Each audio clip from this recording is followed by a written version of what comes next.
Ready graphics? Ready theme? Good evening. For your information tonight. Hi, I'm Jesse Mullins. And I'm Lauren Milberger. And this is FYI, the Murphy Brown Podcast. Previously on the Murphy Brown Podcast. Oh my God! What's happening? Oh my God! Yes, we are marginally excited about this news. And on today's episode, Revival Talk. hello, Jesse. Hey, Lauren. So today, we're not in the past. Weirdly, we are, though. We're Yes. both in the present, the most recent past, and a slightly less recent past. But still, this is actually kind of a revisiting again for us. So we have 1 foot in the past and 1 foot in the present. Yes. Well, technically, all events are, by definition, in the past. Hi, I'm in grad school. Yes, this is our first episode joint linked from Chicago to New York. Hi, Chicago. Yes. Hey, New York. Hey. What's up? And maybe fitting or unfitting, we're going to be talking about something that aired September 27th, 2018, 9:30, 8:30 Central Time on CBS. Yeah, it was crazy. It was very familiar yet new. Exactly. New episodes of Murphy Brown. Guys, can you believe Yes. it? We're here. The revival is real. here. Didn't It seem happened. real. It happened. Now, of course, back in August, Jesse and I and some lucky listeners to the podcast got to go to the filming of the pilot in Astoria, New York. Jesse, do you remember some of your memories of that? Oh my gosh, so many. So it was.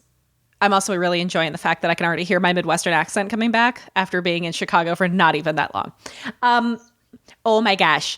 So I remember walking into the set and you and I both saying, because we ended up really excitedly, we got to be pretty much in front of the townhouse. Mm-hmm. And it was crazy to me how small it looked. Yes, we walked in and we really felt, at least I did, that did they make it smaller because of the space? But no, because when you look at it on the monitors, or It's particularly real. when the episode aired on Thursday, it looks the same size. It looks the same. Phil's looked smaller as well. I mean, it's that thing when you think, a celebrity you've idolized is super tall and then you meet them and they're just a normal size and they seem shorter. I think it's that same thing. It's been blown up and seemed so expansive and never ending to us that to see it as it actually was makes sense. But the first thing I saw in that townhouse was the picture of Colleen Dewhurst, and I pretty much just burst into tears. It got me real good. I also want to say that I didn't see this as much when we were watching the filming of it, but watching the episode on Thursday, I was like, wow, they were super, prescient with the casting of Colleen Dewhurst as Avery Brown, because Candace has aged very similarly to Colleen Dewhurst. Oh, I've always felt they look alike. I don't understand why people think it's bad casting. They totally look like they're related. They look alike. They look related, but there's something about the way that she's aged. Her face moves so similarly to Colleen Dewhurst, and not just in the features, but there was times when she's talking to Avery Jr. that I saw these Colleen Dewhurst expressions, and it just made me so happy. Also because her little face is like right behind her while this is happening. What a lovely compliment. It is from me, that's for sure. What stood out to you? Obviously, the biggest thing for me was how small everything was. It was something that, I've been to almost all the sitcom tapings, which there haven't been that many, and most of the shows have not gone past the second or third season. Oh no, Spin City was on for a while, but I was young then. Yeah. Since Spin City, since I was a young kid, that have filmed in New York, because there aren't that many multi-cameras, and obviously, as people who listen to the podcast know, that multi-camera is something I've been fascinated with since I was 12 years old, but I really had not been back. I was gonna say, well, also you had the great fortune of growing up near it. Yes. There was definitely a big gap. I got to see Spin City a lot because no one knew that it was filming in New York, because at the time, nothing, particularly multi-camera, did not film in New York. So I could get tickets all the time. Whoopi, I was at the pilot of Hope and Faith. Madigan Men, which Grant was in, Welcome to New York, which was a Christine Baranski sitcom that didn't do very well. I felt closer to the audience. And so it felt a little bit more like we were really in it, which was great. So this was a very different experience because it was a show that we both love. And I had read so much of the behind the scenes, but obviously it's different. We have digital cameras. The cameras are obviously then much smaller, even from the last time I went to a multi-camera. So for me to see everybody working, like we've talked about, seeing professionals at work in an environment that is new, but one that I had read so much about was so fascinating to me on a completely different level. I was going to say that for me with this, I didn't have the fortune to be near anything that filmed growing up, being in the middle of the country. But for this show in particular, especially the writers have become so beloved by us, and we've now had the fortune of getting to know them, several of them, to some extent, and knowing from the book that we talk about and everything, just the really cohesive process of this show in particular, and with the people in charge who we have now, who are just carrying that on. Many of them are the same people, and so I actually found myself really distracted between wanting to watch these incredible performers on the set and wanting to watch the writing team who we're watching. That's what I'm trying to allude to. Yeah, I really enjoyed going back and forth and getting to see multiple takes. We kind of get that opportunity. And it was so wonderful to watch these people who I know love these characters and these stories so much, getting to see them come back. It was really emotional. Yeah, so the first scene everyone knows is each character gets their own sort of entrance, well, except for Miles, into Phil's. And the audience went so crazy. They had to start over. Ballistic. Yeah. Ballistic. I remember when, obviously when Murphy came in, it was like I couldn't hear. In fact, there were some lines that I missed in that scene. Absolutely. That I heard. Yeah. I had no idea that Frank was teaching, and I love that. Mm-hmm. Well, and they even... on the second run, we're like, okay, so now we've gotten the cheers out. Yeah, you guys got to stop. But I gotta shush. I remember we couldn't really see Phil's very well because so anyone who hasn't been to a taping, pretty much is that you have Video Village, which is where all the writers sit, and they have a screen of all the different, as we talked about on the show, the 4 different cameras, and they can see them. And then that all gets moved as the cameras get moved toward each set. So that was all in our way. So we really couldn't see that much of the set. I could see a little bit when they would come in at the door. So we were watching a lot of it on the monitor. And and to further clarify, please. It's that you have one long set of essentially bleachers that the audience is on. Oh, good point. And the sets don't move around. So when we walked in, we walked past Phil's, then past Murphy in the Morning, and then we're at the townhouse. And you don't get to move to see each one. So you see certain parts of the taping, or sometimes we're struggling with the idea of filming versus taping since it's not on tape anymore. So we will say both. Apologies if you are nitpicky about that. So what we're saying is we are doing our best to adapt to this new digital world as well in our own ways. So please bear with us. We're trying to say the right words. But so as they're going through the scenes, at different points in filming, you will see more or less of what's happening. And so, and what's great about it as an audience member is that you also have your own monitor that's flipping through if you can't directly see what's happening. So that's what we're referring to. Yeah. And so I remember when Joe came in and everyone went crazy as they did for Candace, he kind of smiled at a character for a moment because he could not continue. It was ridiculous.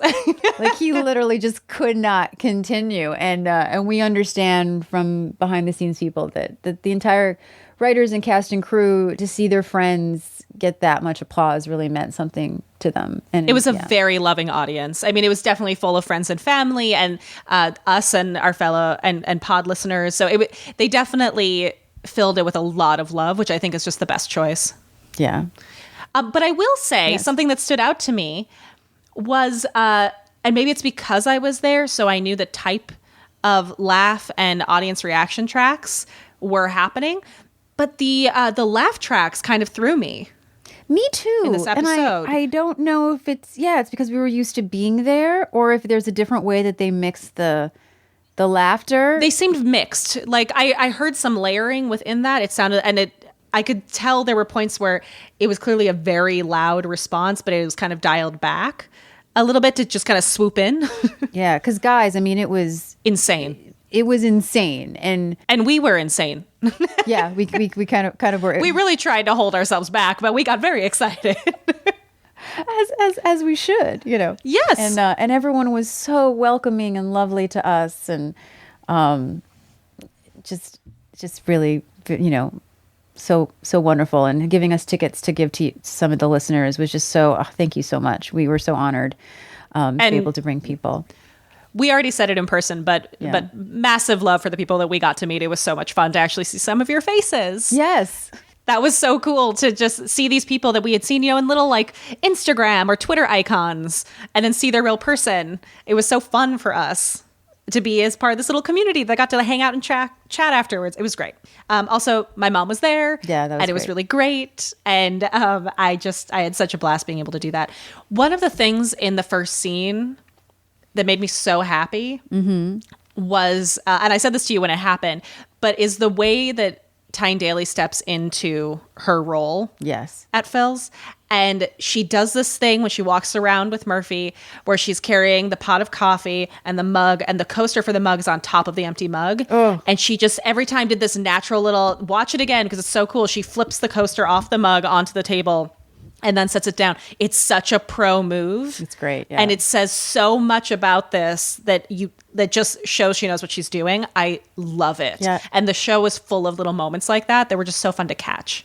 Yeah, it was great to see all the little things at Phil's. I mean, obviously, there's old bumper stickers, but the Love Trumps Hate sticker. It's really great to look at all the sort of little details that I had not been able to notice because I'm either watching it on a screen that's farther away from me, as opposed to, you know, on Thursday, I actually turned on my TV, guys. You! Haven't turned my TV on in a long time. It's real! Because I cut the cord and I stream everything. But I have a Chromecaster, which I love. It's great. But lately I just have not been using it, particularly because there's no air conditioning in my living room. But Fun. so yeah, I pulled out the Chromecaster and I cast it. So I saw it on the television, then I watched it on the internet. And yeah, they're just details that you don't notice in the background, which is really great. And some things they added later. We did not know how long it was between scenes, you know, 2 weeks later, a month later, things like that. The split screen, which was great, which is such Yeah. a cable thing. We didn't have that because they add a lot of that stuff later. And Well, there was one big moment that we didn't have. yes, so There was one scene that we knew yeah, wasn't there. We had heard.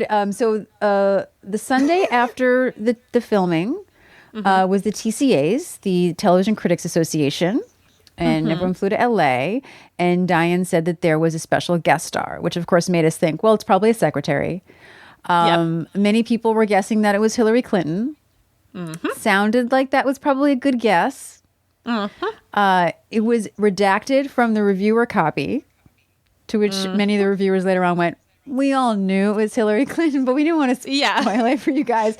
But it was still fun and surprising because I wasn't sure if it was going to happen. It was just a guess. It could have been anyone. And also, we've talked about this ourselves. Like, there are so many options for what would be great first secretaries or what this was, an interview for a secretary. Yeah. And it would have paid off no matter what. Like, it absolutely would have paid off with different stars. But that was just, it was so well handled. It The really jokes were was. so sly. I just wrote down so I can keep it forever that I'm qualified and I'm ready on day one. I was just like, I everything. love the Her email. email, so good. And she looked great. I love the email. And Diane was interviewed that she didn't cut anything. They thought maybe she might have a problem with certain jokes. She was game for it. It took a while to get the script to everyone, her people, get it approved. They really got it done. And kudos and props to them for keeping the secret. Yeah. It's hard in this day and age. That's impressive because even with all the guesses, and I figured that's probably what was going to happen, but you never know. And they hit it really well, and they kept everyone guessing. Yeah, it was really well done and really Solid. funny. And I know everyone on Twitter really loved it. But here's something that I thought of. I wondered if they had everyone leave the scene because then it would be easier to film by itself, I know that they definitely had a closed set and there was only, certain personnel were there, trying to keep it secret. But it reminded me when we were talking about Elvis as her secretary. And I joked that if, he hadn't interacted with anyone, that I would assume it was a dream. Yep.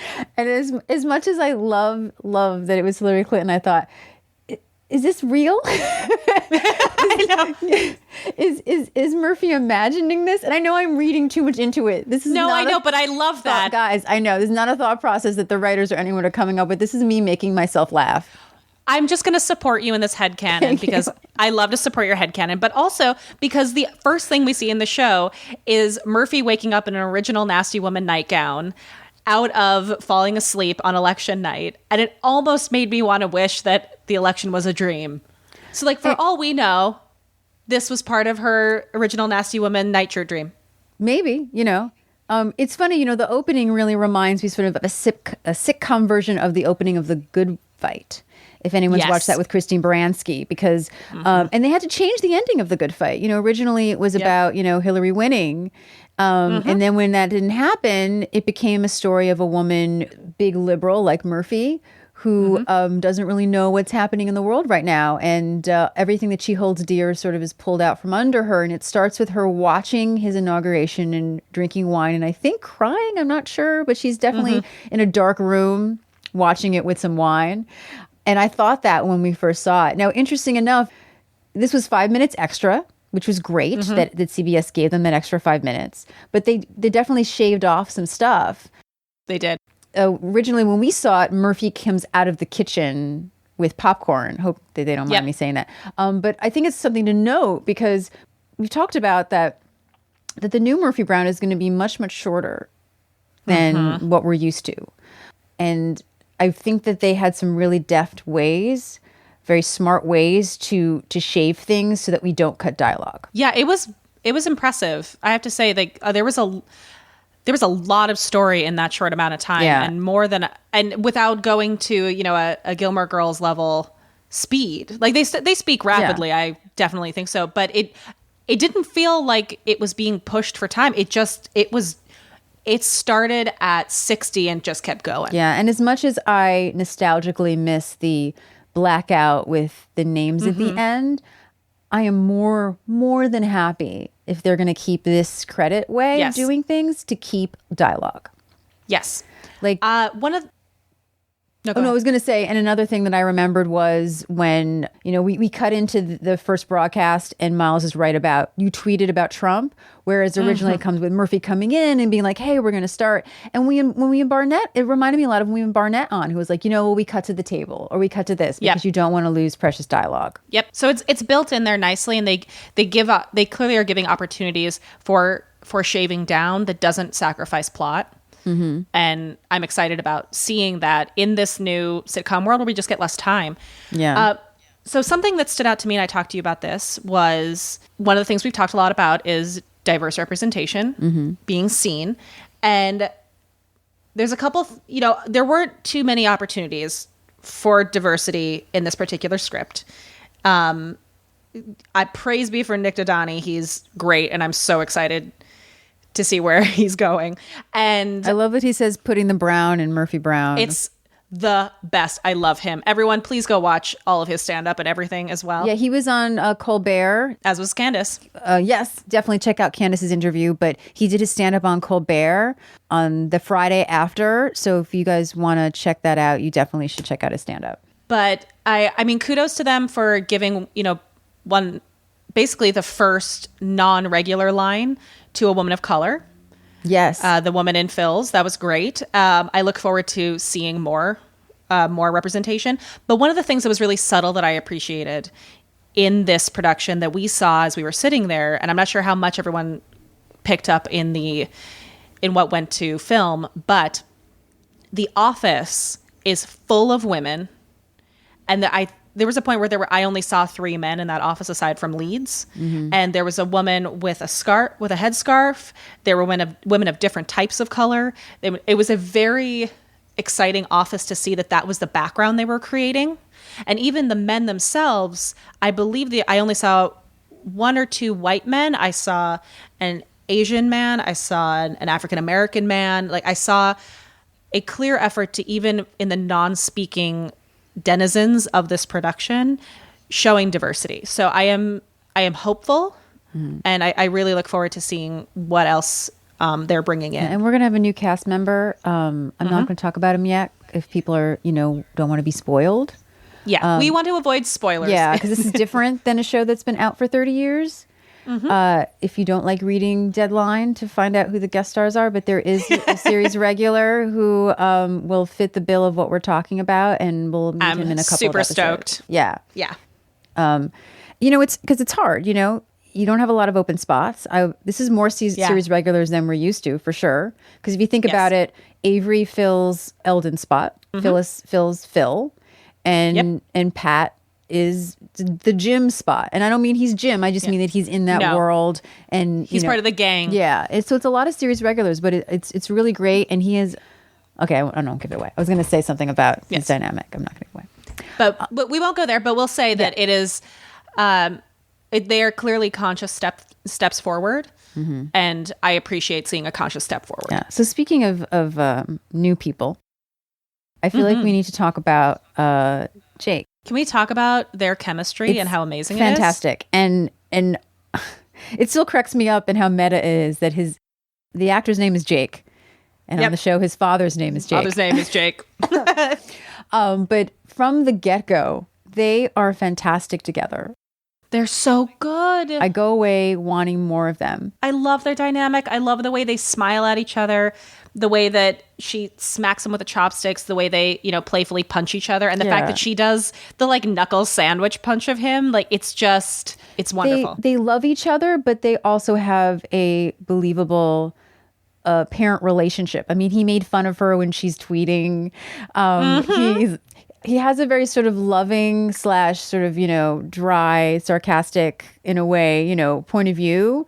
It feels definitely that Eldon was a very strong influence on him, as well as his mother. And I believe that this is Murphy and Jake's kid. I do.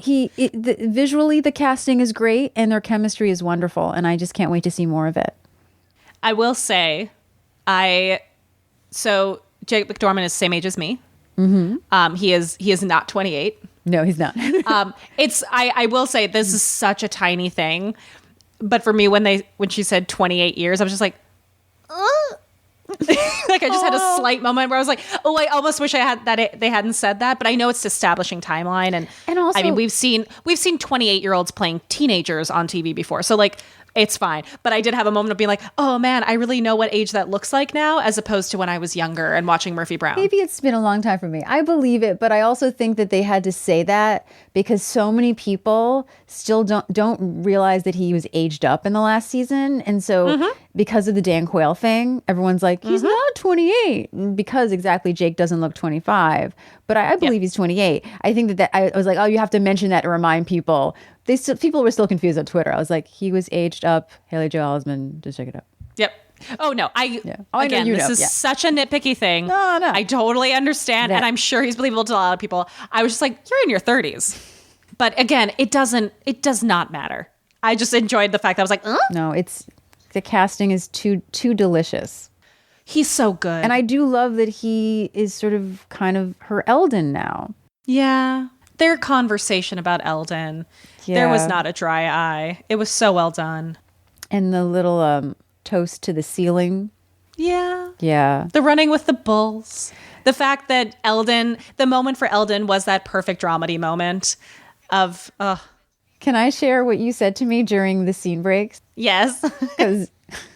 So I'm like kind of a little emotional. I was like, oh, it's so good, And then as they're setting up for the do it again, Jesse leans into me and goes, I just can't stop thinking Eldon was gored. And in that same sort of tone that I'm doing. And then we both just start laughing. It's so hard. Like inappropriately laughing because it's so funny. Like Eldon was gored. And I just like kind of lost it. We were just emotionally hysterics giggling. at this point. Yeah. How like bad it was. I love the little touches like the FYI mugs. Yes, I love the yellow FYI mugs. Well, and even in Miles's apartment, he had that original season 1 photo on the wall and the FYI blocks or letters on his bookcase. And then it's Edward R. Murrow, right, on the wall. And I really like that because it's a postage stamp. But when we see Miles' apartment in the Gold Rush, he has, it's sort of like I think a painting or something of, it's Murrow and someone else, and I can't remember who it was. But he definitely had a picture of him, maybe not the same picture, in his apartment when he was on FYI. Now, that's a small little thing, too. So something that I actually do really love is the TCAs. That Diane said that she will not be referencing anything that happened when she wasn't there. Particularly that Miles and Corky were married, which I'm fine with. Well, that's actually the thing that I was about to talk to you about. Oh, go ahead, which we then. started kind of talking about. No, it's just that question of... I've seen people posting about that since the episode. Yeah, they have been. Listen, they were friends first. Yep. They have been friends longer than they were married.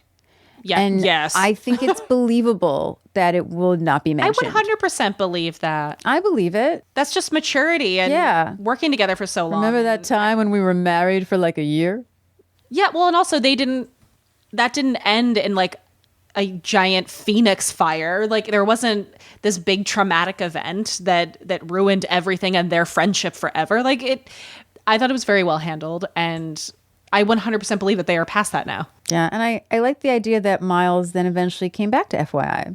Like that shows a lot of growth. Yep. He ran the news and then he came back to FYI and then left again because he needed a break and then went to a facility. Also in that scene, one of my favorite things, I think probably, and I didn't remember this line from the live filming, but watching it on Thursday. Yeah, which one? I lost my mind over Miles saying, "My rods, my cones." Oh yeah, I didn't hear that either. So that scene was pre-recorded. So good. So the swing set is behind. So a swing set, if I haven't mentioned before, is the set that can swing back and forth. It's a buy set. Is that a bad joke? I'm sorry. Is that inappropriate? I love it. Love it. Thank you. And so it's in the back, so we can't see it. So they tend to pre-record that. And so there was no pausing for laughs necessarily. So we were probably laughing over that line and missed what he said. I think I might have missed Nixon in the later years as well, which was great. Definitely. That whole scene is fantastic. And what I really love about that scene too is, so we're sort of establishing that a lot of these characters all have sort of their own point of view within a certain range, right? You've Miles, who's the one who's like, everything's freaking him out. Although I feel like he had his moment, and then when we do see him on the set, he's a much more mature back. Miles, with his slippers. We'll talk more about this in future episodes. And I like that growth, but I think it was really a great idea to start off with the Miles that we know by putting him in a hyper situation. And so that I don't think we're going to be seeing a lot of this Miles because he's older and more mature, but it was great to see it. And Grant is so good at this stuff.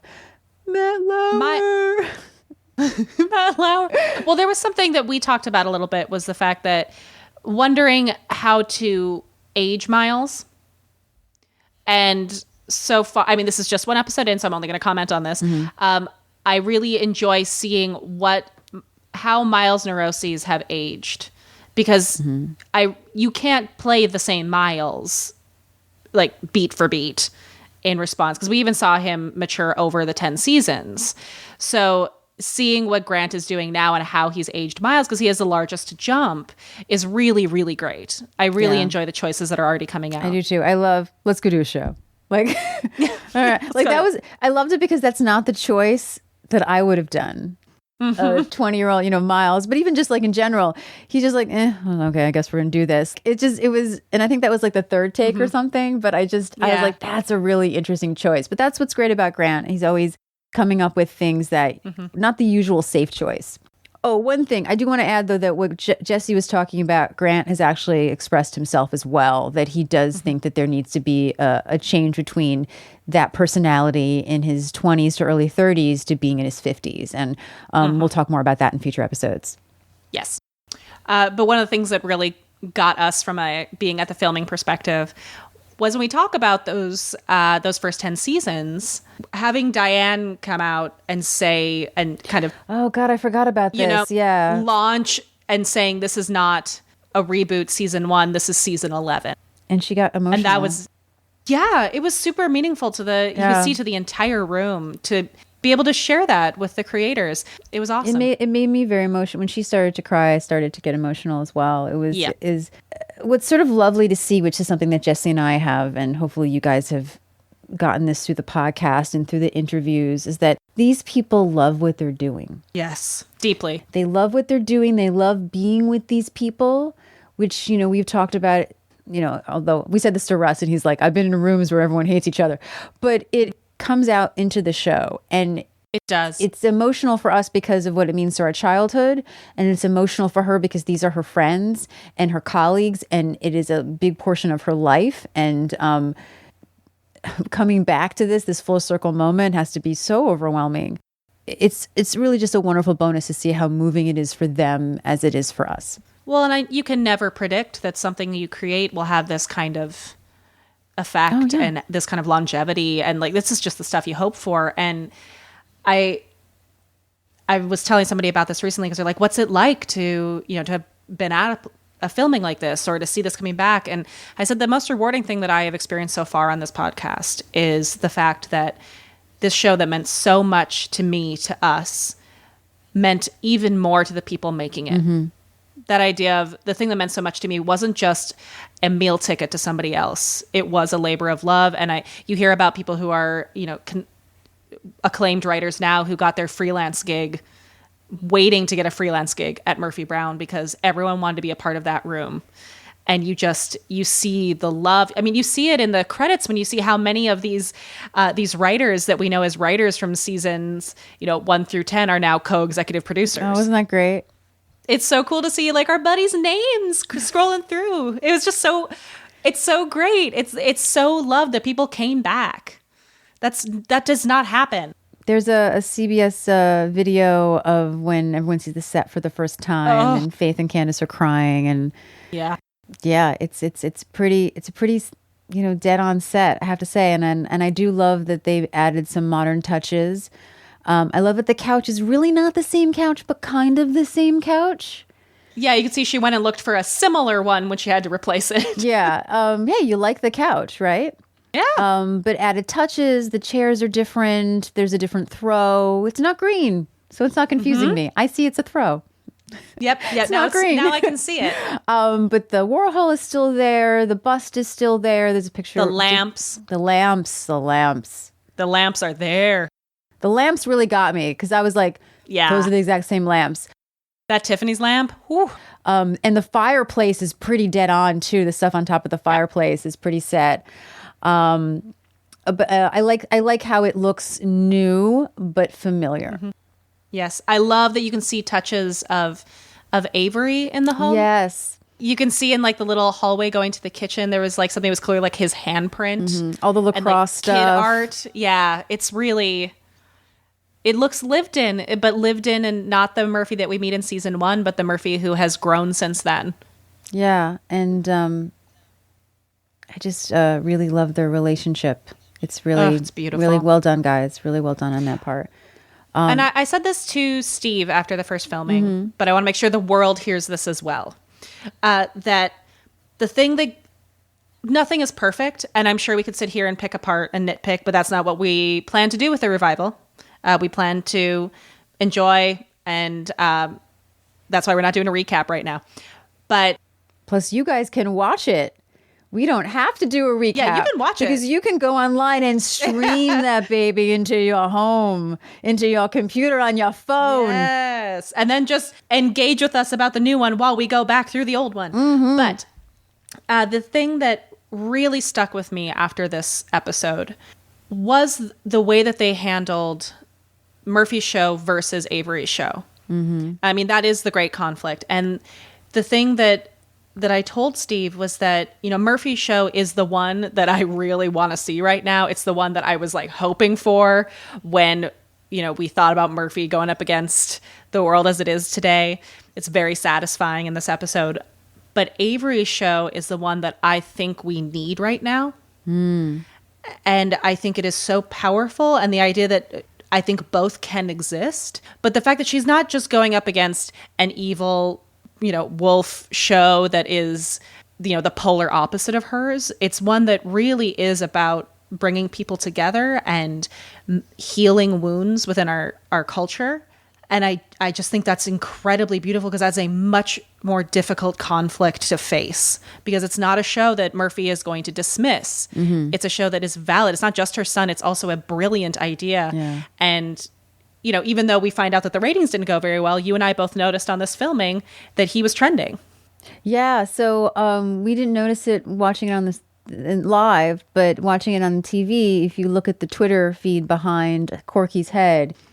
But yeah, that gets me back to why I really like the different sort of aspects, because Murphy, you knew was going to be a person who's going to be very set in her ways and maybe a little black and white about things. And then you have her son who's butting up against her and being like, hey, your privilege is showing to see this. And I think that that's very important. Even if he wasn't on the Wolf Network, he would be that person. Yep, he would. And then you have Frank, who really just hates Nazis. We've all been that person. Oh, and I just want to point out, because I saw a couple things on this, and luckily, the internet is prepared to correct people. Yes. So I know that this has happened, but I just want to make sure everyone realizes that when Frank says they stole it from the Indians, he literally means Indians. That he's not saying Native Americans incorrectly. That is accurate. That symbol has been around for thousands and thousands of years, and it began with Hindus and Buddhists. But I saw some people be like, did they seriously just say Indians? And no, he actually literally meant Indians. And I missed that line because we were laughing so much at Miles.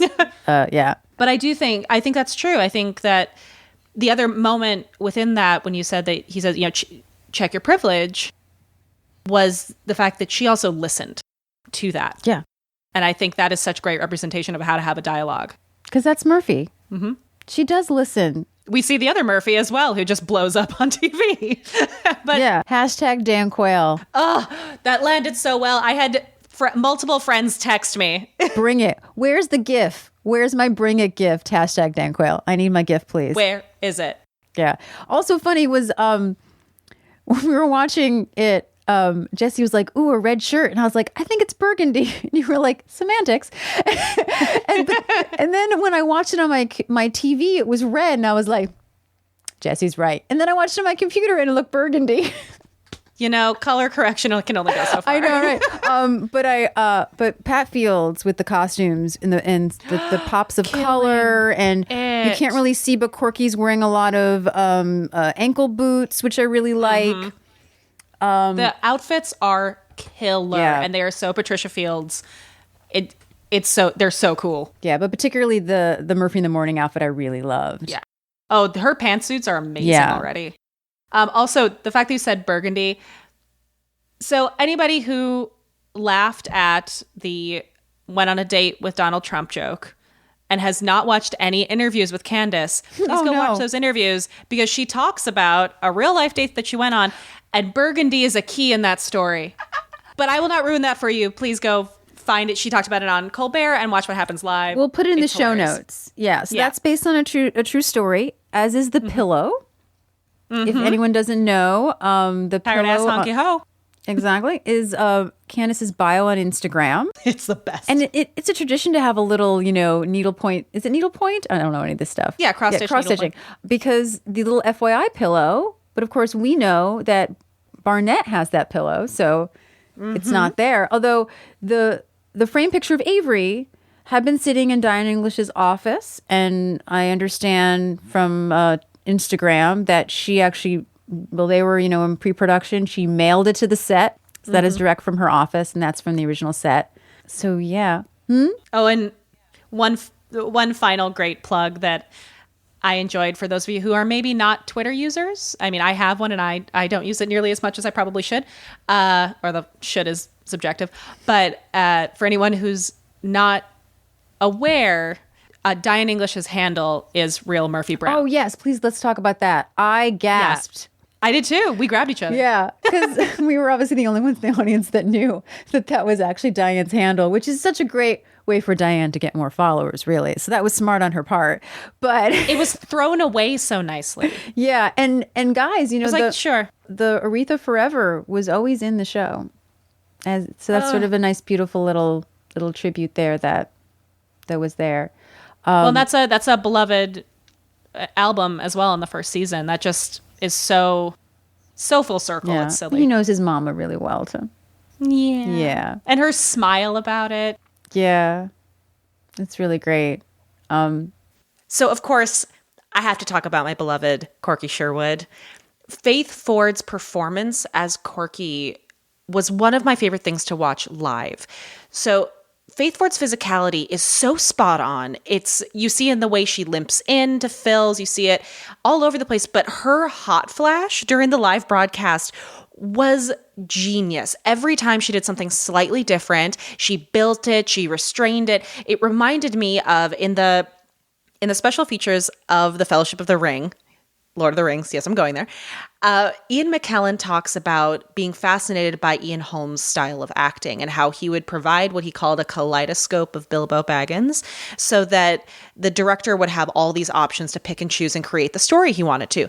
And I saw that in the way that Faith was working.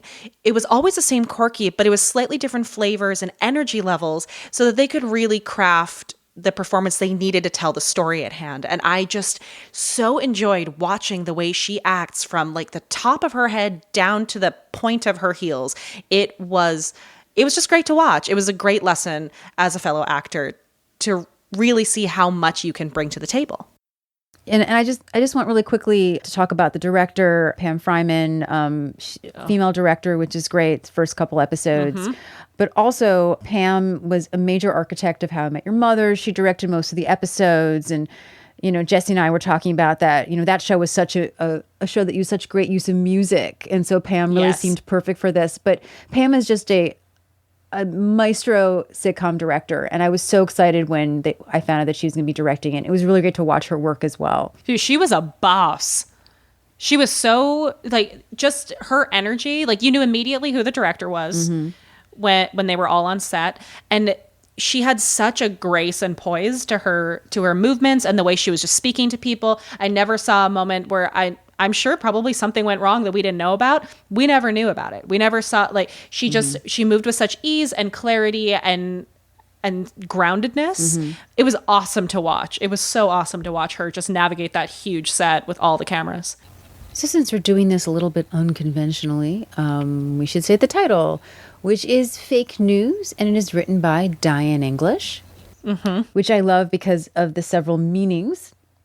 Of course, we have the now traditional version of fake news in this modern political climate, but also this is a sitcom and it's fake news. Yeah. And I kind of really appreciate that double meaning. I feel like there's a third meaning in there. I'm just too tired to think of it right now.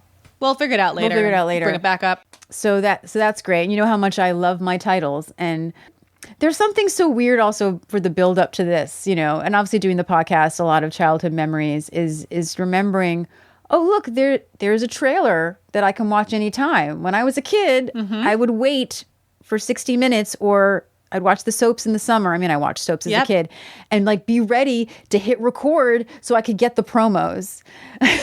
You guys are so spoiled, you young people. You're so spoiled. You can get everything. You can get the episode the next day. I know the title. I don't have to write a letter to CBS to get the damn title.